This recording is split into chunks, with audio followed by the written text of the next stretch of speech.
able to go now. Yeah, but it's adding to my argument.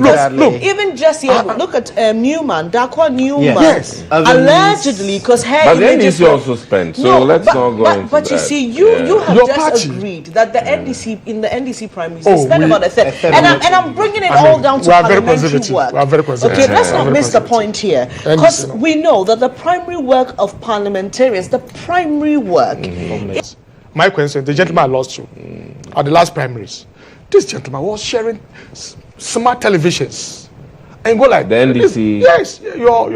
This gentleman was working in a local assembly where the pay was far less than 5,000 Ghana cedis. He could have, just within one term, he could afford to share plasma television sets to over 500 delegates. You go like, where from this money? And so you guys are gradually introducing that moneycracy even to the very deprived constituencies. And me, I'm afraid, you see, if we don't stop you guys from what you're doing, very soon, which guys are you talking I mean MPP, I mean that is what you guys do. And you have just admitted that. No. We do like a third of what you guys runs do. Across both parties. Look, it's not a preserve of the look.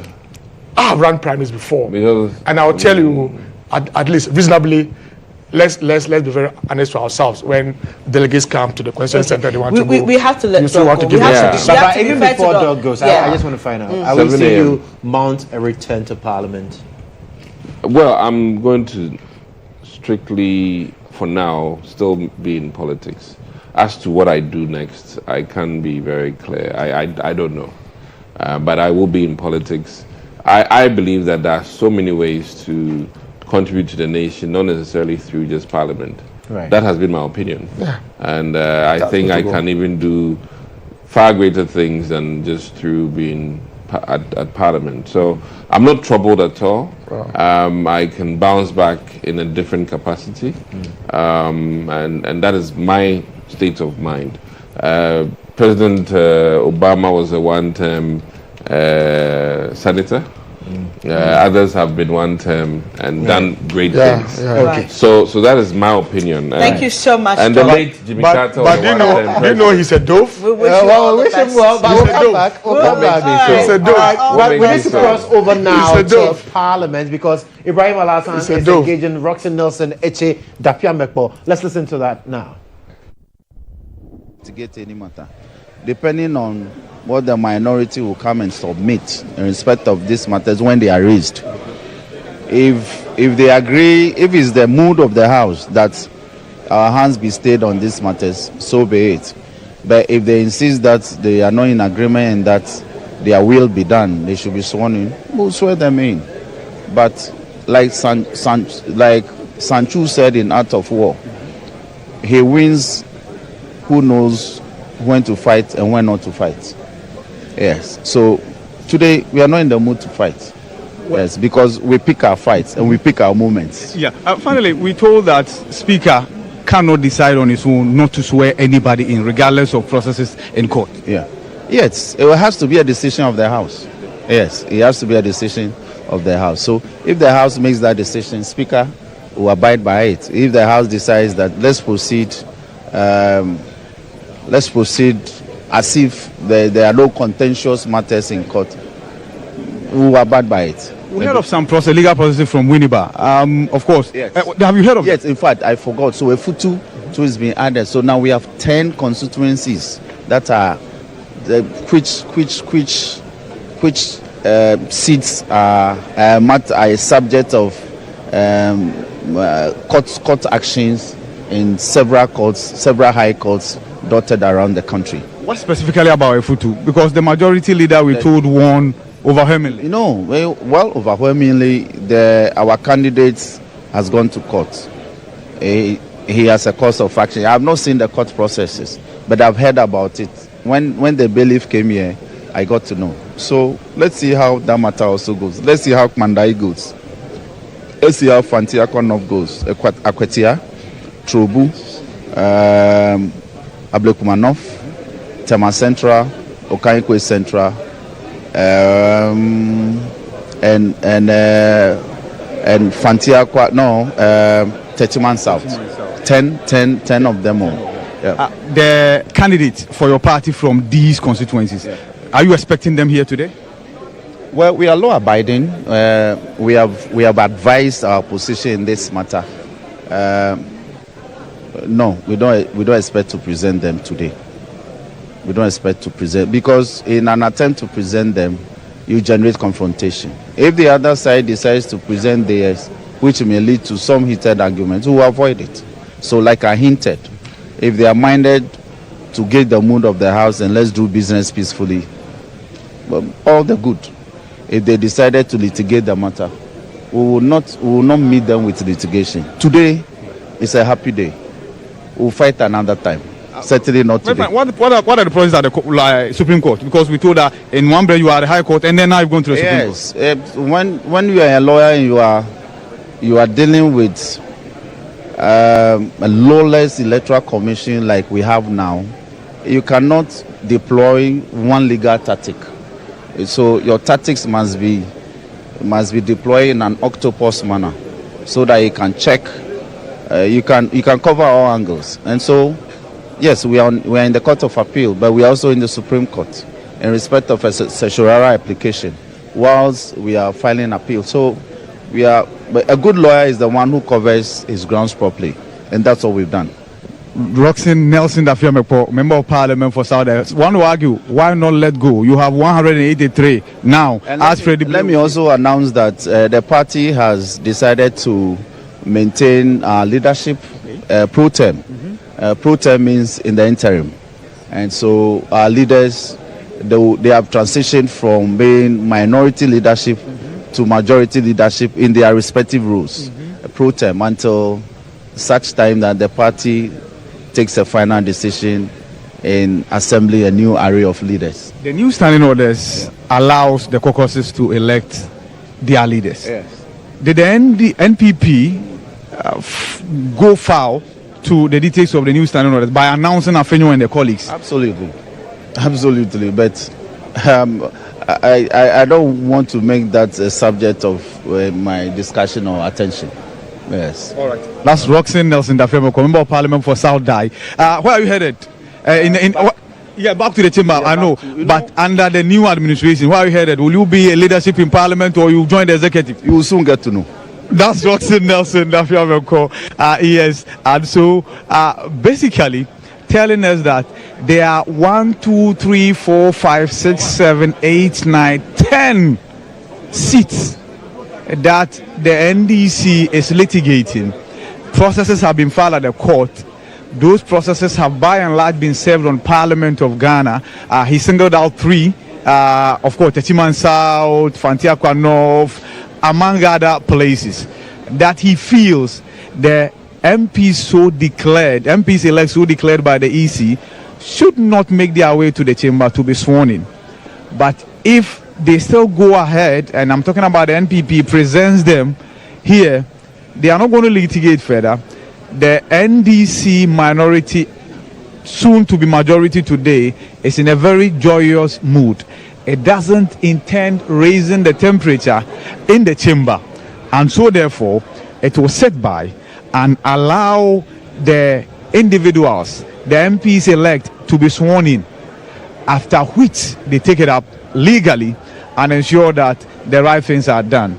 And you heard this first, the seats in contention equally captures and includes that of the now incoming minority leader Alexander Kwamina Afenyo-Markin, the Efutu MP, that the NDC candidate James Annan has filed some processes at the court, and those processes have been served on Parliament, or he has become aware of those processes. And so when you are counting the seats that have been litigated by the NDC, you have to add the Efutu constituency and then the Efutu seat. Yes, so Joshua and Benis, back to you in the studio. We brought you this snap of yes, of course. So let me find out if briefly I can. Okay, so you let me just come back to you. I'm sure as and when things are settled here, you will return for us to engage many more people. And just to indicate that yes, the majority members, indicative of where they are seated, have started trickling in. I've seen many more people. So Samson Ahi is now in. Comfort Doyo Ganza Kujo is in. And then Dr. Zaneto Ajimai Rollins is equally in. Helen Ntoso is in as well. Bawai Brahma, the Member of Parliament for Edward Dumase, is equally here among some other majority MPs. In fact, if you look very far to the other end, you see an MP in white with his ID card around his neck. That is okay Frimpong. That's the independent Member of Parliament for Agogo, and that will be Asante Achim North. And so he is the one who was on our network and indicated that he will caucus with the NDC. So we see him there in a conversation with the Member of Parliament for Gomua West, also belonging to the NDC. So true to his word, if what we are seeing is anything to go by, then okay from Pong of Asante Achim North, indeed is caucusing with the NDC majority. Sam Jatta George, Samuel Nate George, Member of Parliament for Ningo Pram, in his kente cloth, has equally just entered the chamber. And yes, he is displaying his kente wearing skills to the admiration of his colleague Ahmed Ibrahim, among many others who are standing there. So back to you in the studio, Benis and Joshua. Many thanks, Ibrahim Al Hassan. And Sam George never disappoints. Interesting.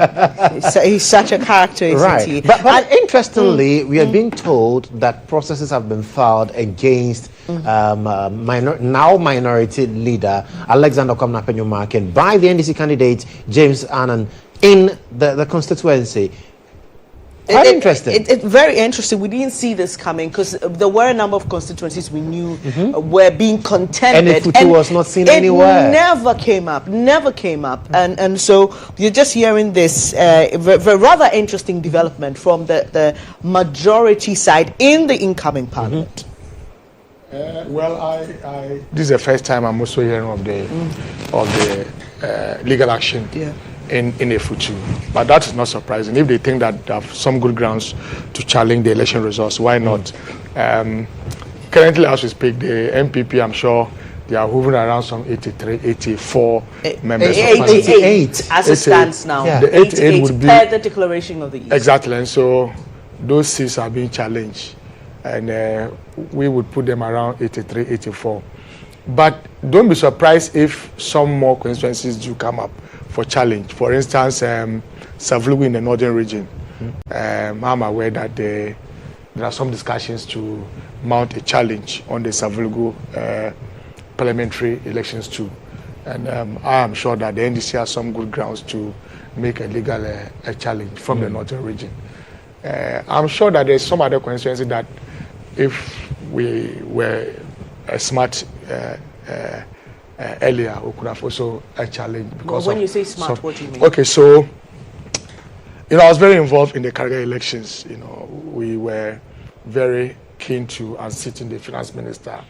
If I tell you some of the things that went on, but I don't know what the constituency executives are doing about it, and the regional executives are doing about it, and so I can't speak to it. But I'm sure you are aware that they deployed some military men to Karaga. We had some confrontation with them.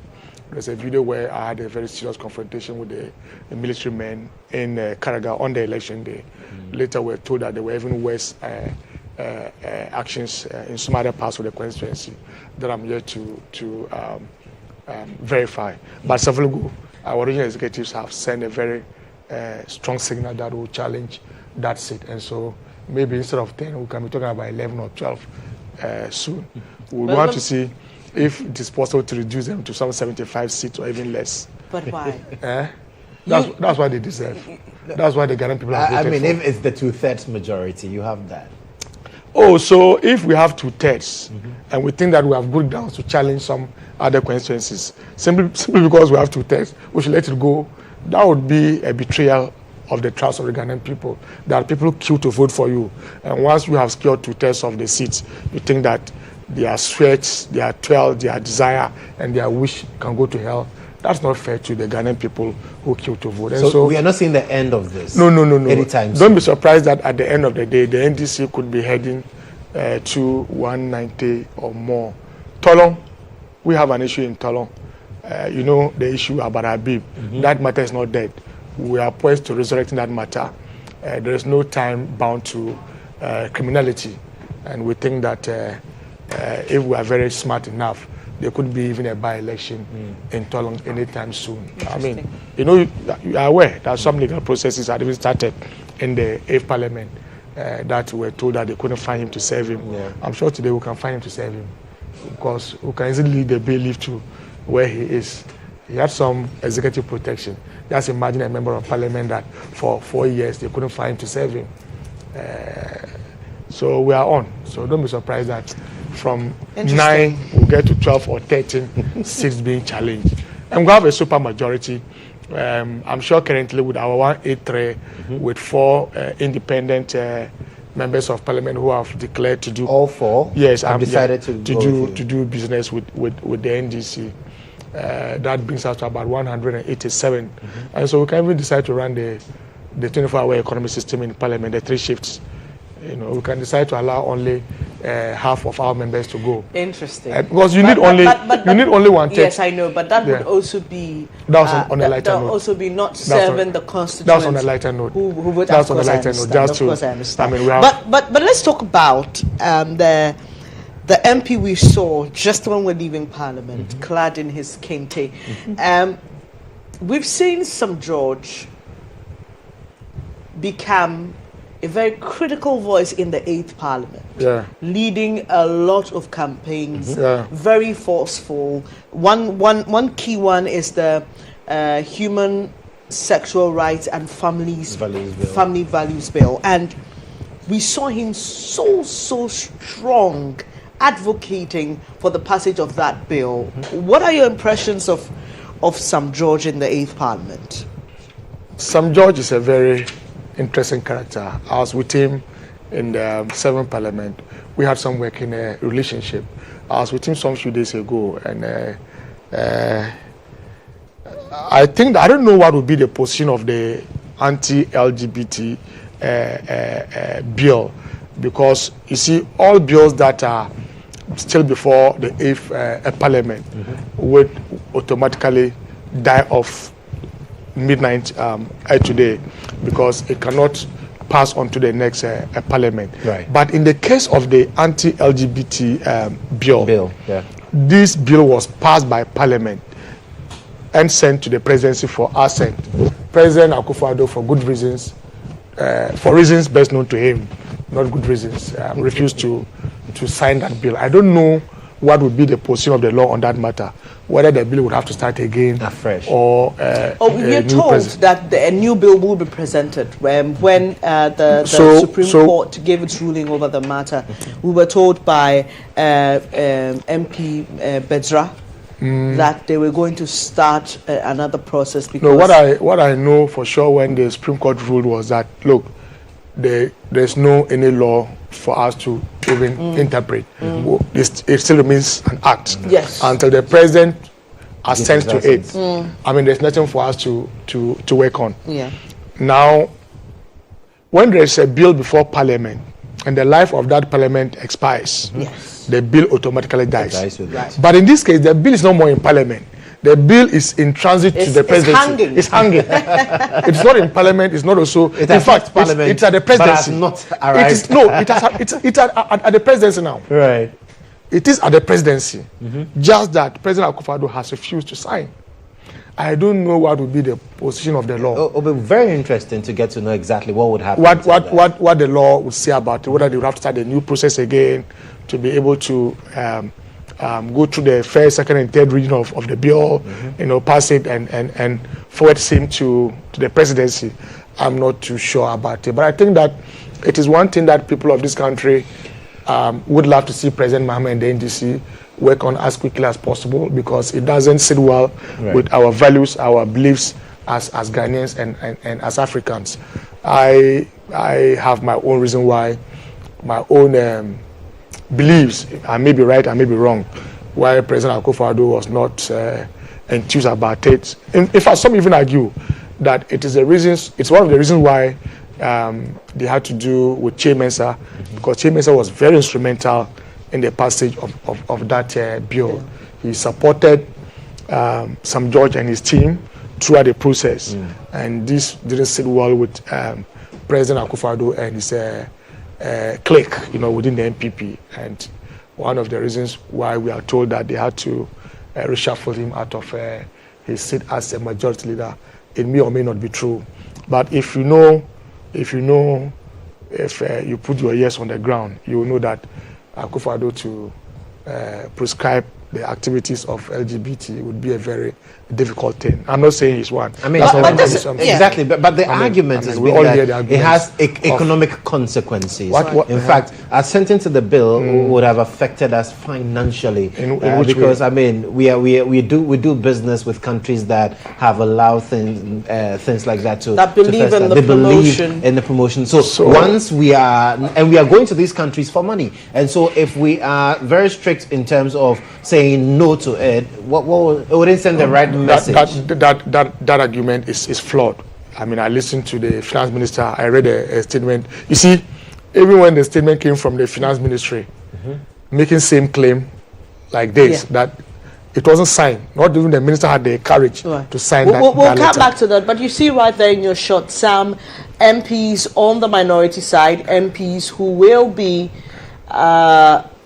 representing the NPP in the 9th Parliament, or better still, representing their constituents on the ticket of the NPP in the 9th Parliament. You see them there taking their seats, and those are live shots coming to you from Parliament. Our colleague Ibrahim Abbas is there for us, and will be bringing us Ibrahim Al-Hassan, I beg your pardon, will be bringing us more from Parliament. But we've been speaking to former MP Abdul Aziz Nyaba Musa, who's been sharing his thoughts about that key element of the 8th Parliament, which has to do with the passage of that bill.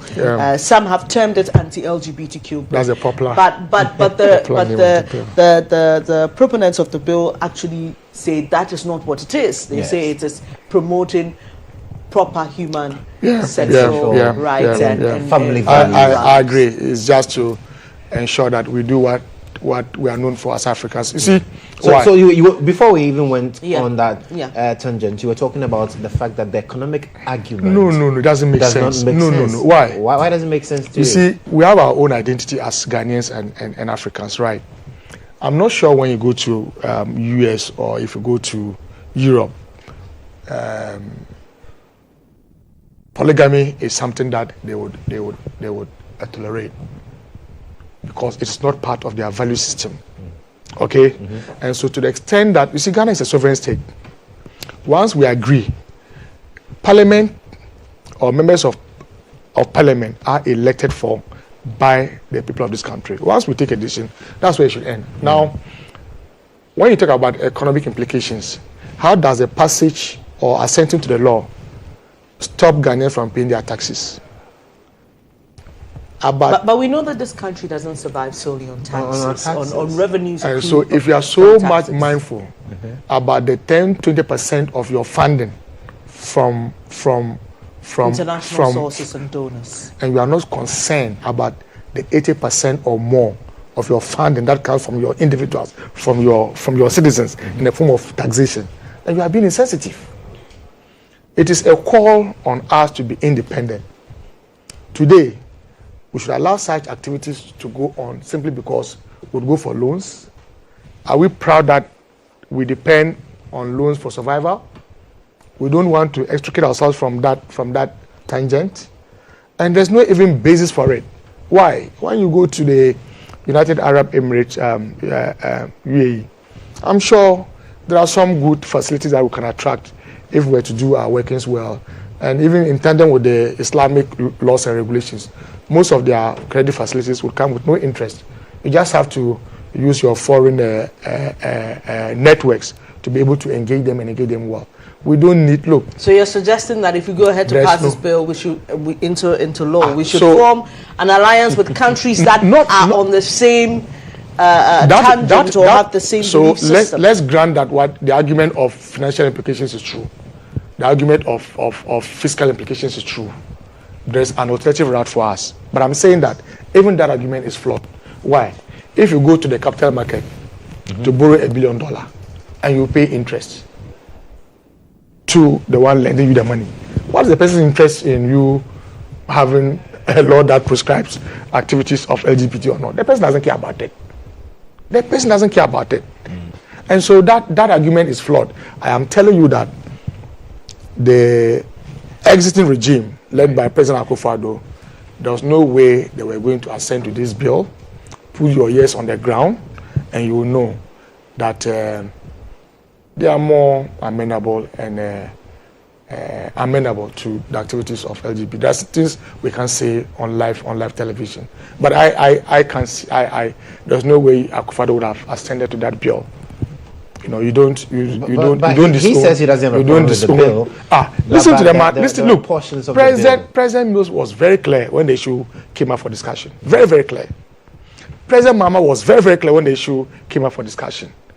Akufo-Addo has been flip-flopping on this matter. His first public comment about it was in the UK. But he was also known to be a human rights lawyer, isn't he? Okay. But he then, prides himself as one. Yes, and in the campaign season, you cannot say that's the position of the party, because Dr. Bawumia was also quite clear. He said that his religion bars it. We had to make calls on Dr. Mahmoud Bawumia to state his position on that matter before he did. He didn't need to wait for that. But eventually he did. Okay, so the first time the issue came up for discussion in London, what was the response of Akufo-Addo? He says that if there is public advocacy for it, it will happen, and that is bound to happen.